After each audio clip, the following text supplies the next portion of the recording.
पकड़ो पकड़ो पकड़ो, अरे बच्चे को लेकर भाग गया, पकड़ो। अरे क्या हुआ भाई, सुबह सुबह अपने गांव में ये शोर कैसा? अरे किसी के घर में चोरी या डकैती हुई है क्या? नहीं भाई, ध्यान से सुनो, लोग ढोल नगाड़े पीट रहे हैं, शायद कोई जंगली जानवर हो। पंडित ज्ञानचंद उधर से ही आ रहा है, आओ उसी से पूछते हैं।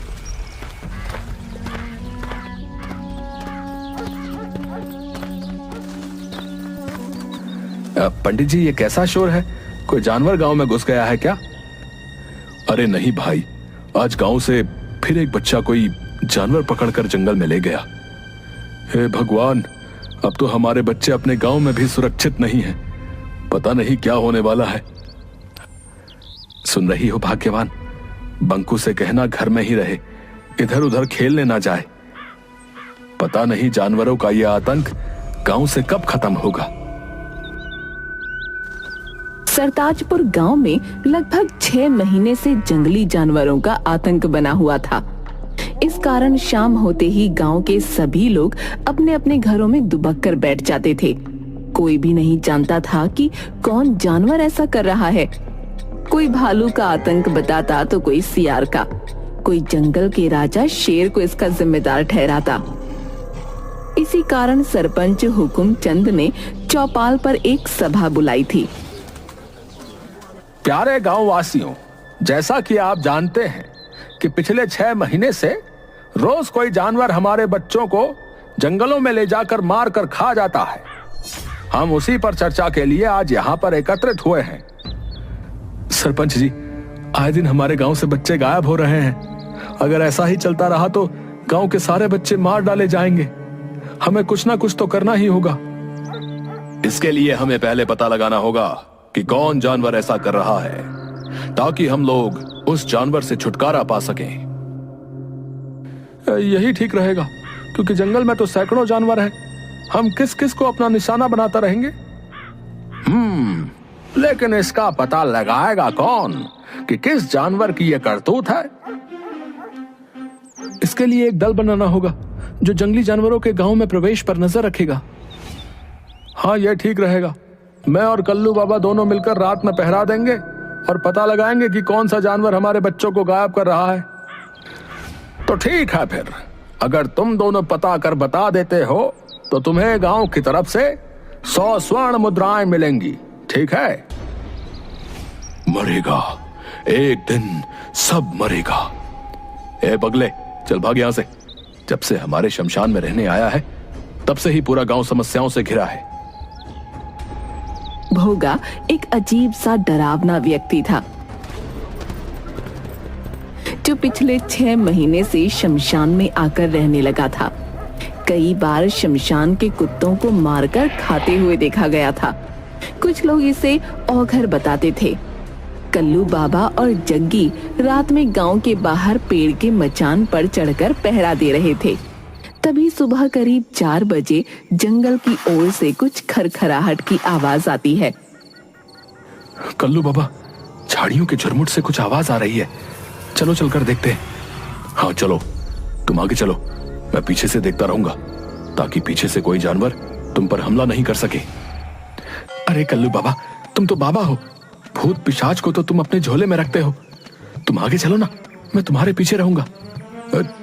ठीक है, लेकिन तुम पीछे मजबूती से डंडे पकड़े रहना। जैसे ही कोई आहट हो, सतर्क हो जाना। चलो आओ मेरे पीछे।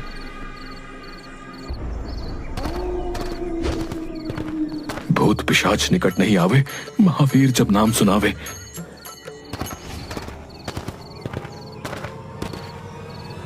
तभी जग्गी के पैरों में कुछ लताएं उलझ जाती हैं, जिन्हें निकालने के लिए जग्गी कल्लू बाबा के कंधे पर हाथ रख रोकता है।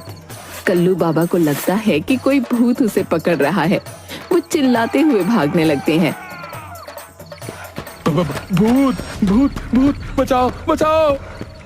जग्गी तुरंत पीछे मुड़कर भागना चाहता है।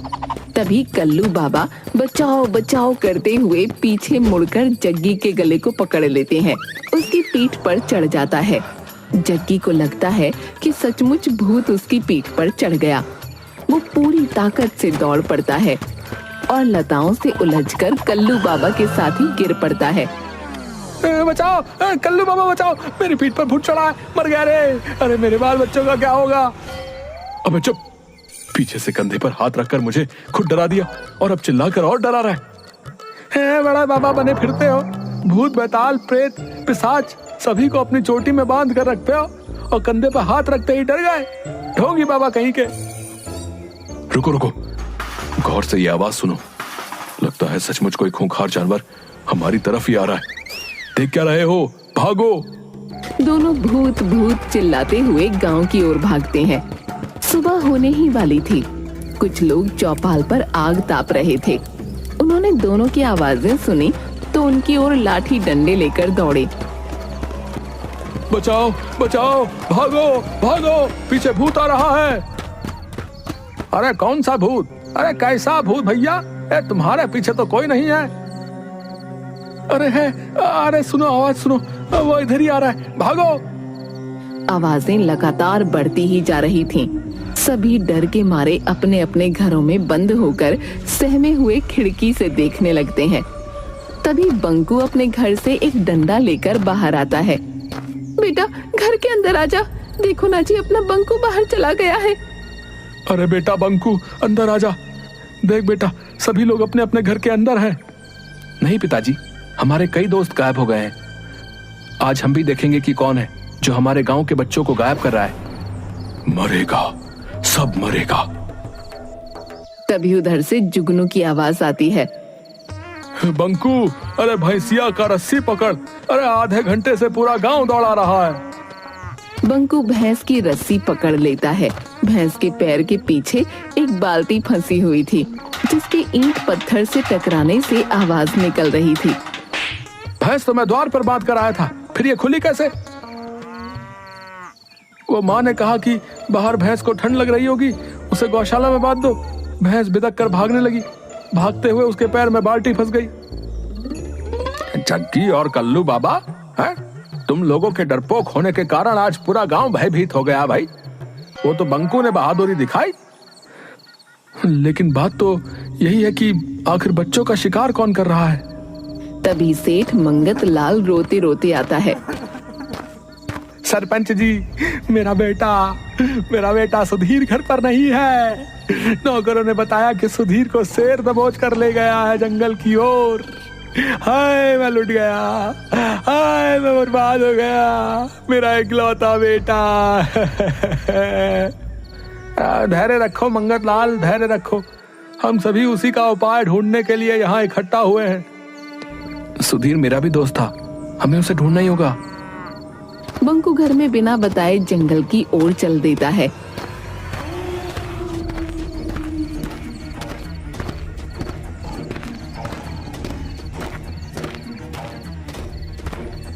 एक नदी किनारे रुककर बंकू पानी पीने लगता है। तभी एक काला नाग उसे डस लेता है। उसी समय तपस्वी देवराज वहां से गुजरते समय बंकू को तड़पता देख उसके पास आ जाते हैं। सांप को पानी में जाता देख तपस्वी देवराज तुरंत समझ जाते हैं कि बालक को सांप ने काट लिया है। वो अपने हाथों से डसे हुए स्थान पर हाथ फेरते हैं। बंकू तुरंत उठकर बैठ जाता है। तुम कौन हो बालक? इस घने जंगल में कैसे आ गए? प्रणाम महाराज, मैं बंकू हूँ। मेरे गांव से प्रतिदिन एक बच्चे को इस जंगल का शेर लाकर मारकर खा जाता है। मैं उसे ही खोजने आया हूँ। तुम्हारे इस नेक कार्य से मैं प्रसन्न हुआ। जाओ, मेरा आशीर्वाद है कि कोई भी तुम्हें मार नहीं सकता। जानवर के सामने तुम में उससे 10 गुना शक्ति आ जाएगी। बंकू वहां से चलकर शेर की गुफा के सामने उसके गांव के बच्चों का बहुत सा कपड़ा पड़ा दिखाई देता है। वो जोर से चिल्लाता है, बच्चों का शिकार कर खाने वाले कायर शेर, बाहर निकल। दम है तो मुझसे मुकाबला करके दिखा। अबे पिद्दी बालक, भाग जा यहां से। शायद तू मुझे नहीं जानता। मैं कायर नहीं, मैं जंगल का राजा शेर हूं। जा, इस गलती के लिए मैं तुझे माफ करता हूं। जा अपने गांव लौट जा। अच्छा, तो अभी भी बड़ी बड़ी बातें निकल रही हैं। क्या राजा का यही काम है कि निरीह बच्चों को चुपके से उठाकर ले आए और उसे खा जाए? एक बार कह दिया ना कि मैं ऐसे कायरों वाले काम नहीं करता। शायद तुझे तुम्हारी मौत यहां खींच कर लाई है। क्यों? एक बालक के सामने अपने कुकर्मों को बताते हुए शर्म आ रही है? बस बहुत हो गया, अब मैं और बर्दाश्त नहीं कर सकता।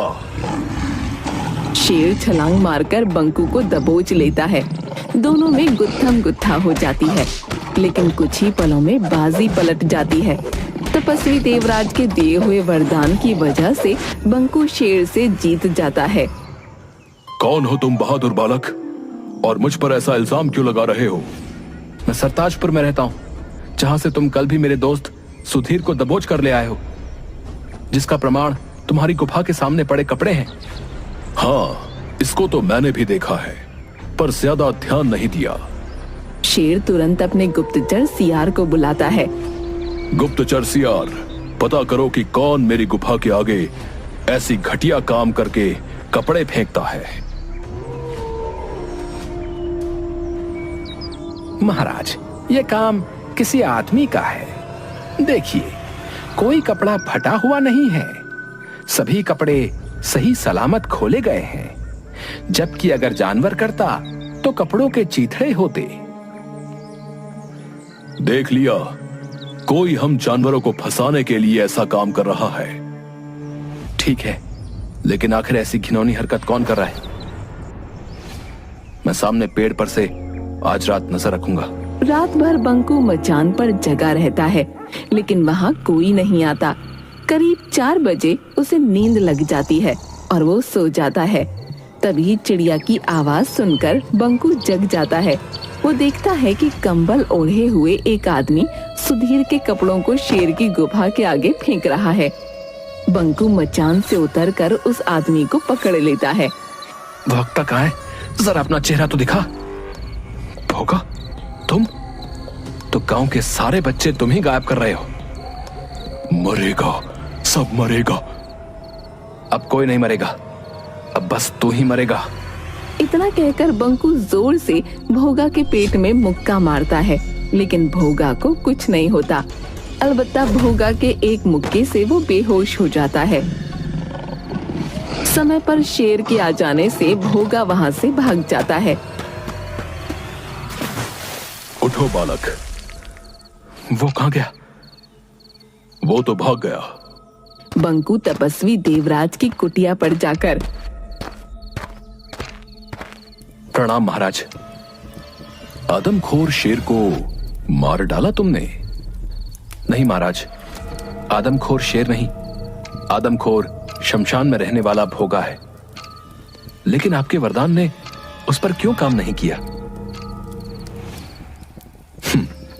मैंने वरदान दिया था कि जानवर के सामने तुम में उससे 10 गुना शक्ति आ जाएगी। ये आदमी पर लागू नहीं होता। उस भोगा में तो बहुत शक्ति है, उसे परास्त करना मुश्किल है। भोगा ने एक ऋषि को खाने में मांस दे दिया था। तब ऋषि ने उसे शमशान का मांस खाने का श्राप दे दिया था। उसको मारने का क्या उपाय है महाराज? वो सिर्फ बेल के पेड़ की लकड़ी से बने औजार से ही मर सकता है। लेकिन उसे मारने के तुरंत बाद 200 गज उसकी परिधि से बाहर निकलना होगा, नहीं तो सामने वाला भी मर जाएगा। बंकू बेल के पेड़ की लकड़ी को नुकीला करके भाला बना लेता है और चीते पर बैठ शमशान पहुंच जाता है।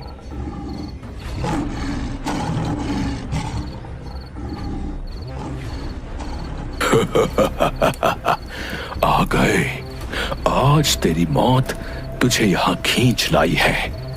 अभी तुम्हारे दोस्त सुधीर को ही खाने जा रहा था, लेकिन अब पहले तुझे खाऊंगा। चीते, तू भाग जा, नहीं तो तू भी मारा जाएगा। पहले तू बचकर दिखा, ये ले। बंकू भाले से कई बार वार करता है, लेकिन भोगा को कुछ नहीं होता। बालक, हो गई हसरत पूरी। अब तू मेरा शिकार बनेगा।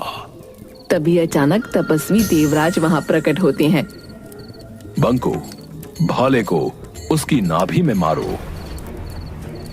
बंकू जैसे ही भोगा की नाभि में भाला मारता है, एक विस्फोट होता है। बंकू तुरंत चीते पर बैठकर 200 गज दूर हट जाता है। भोगा का शरीर वहीं भस्म हो जाता है। बंकू को सुधीर के साथ आते हुए देखकर गांव वाले खुशी से उछल पड़ते हैं। सेठ मंगत लाल और सरपंच हुकुम सिंह बंकू को इस कार्य के लिए 500 स्वर्ण मुद्राएं देते हैं।